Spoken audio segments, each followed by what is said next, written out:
Hi, this is April. Welcome back to my channel. Today I wanted to give you my impressions of using the Lumix G95 and the Sony ZV-E10 for about a month now. And I've come to prefer one for still photography and the other for video.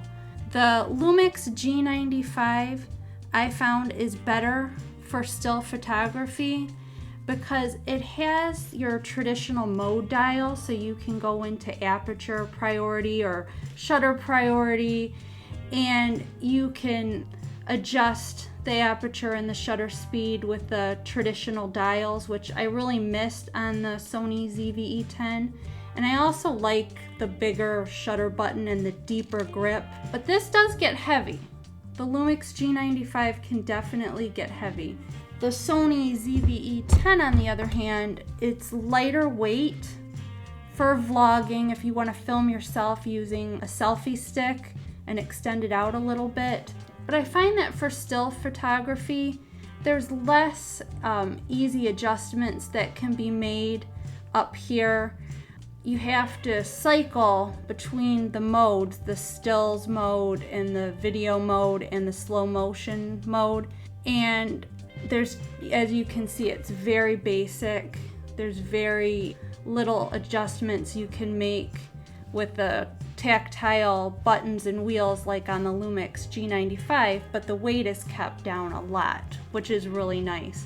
And you can set up your function menu so you can easily change your shooting mode and you can make some adjustments that way.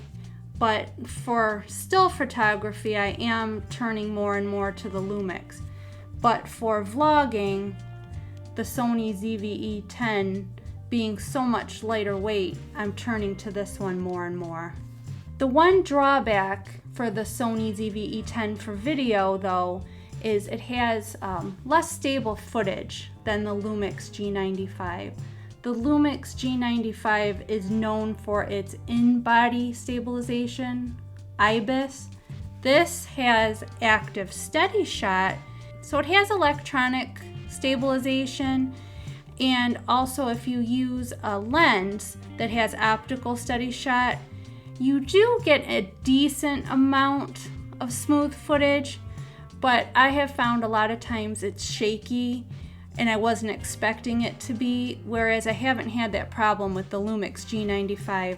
I will show you a comparison between the two, but I do like, for video, this autofocuses beautifully. It's crisp, whereas the Lumix G95 has autofocus issues.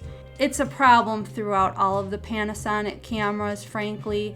Even their higher end full frame have a problem autofocusing, which isn't a huge deal. If you just go into manual focus, there's a little switch at the back that lets you do manual focus. And if I ever run into an issue, I just manually focus. But this, even though it gives more stable footage, I find in low light, the Sony ZV-E10 does better, but I will show you the footage of both. The other advantage that I found with the Lumix G95 is the screen.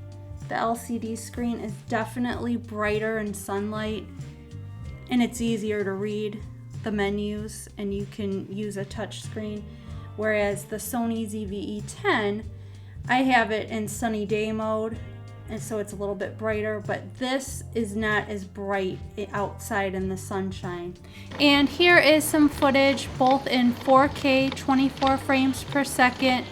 The Panasonic is on the 12 to 60 kit lens, and the Sony is on the 16 to 50 kit lens, and they are both in their standard picture profiles that come fresh out of the box.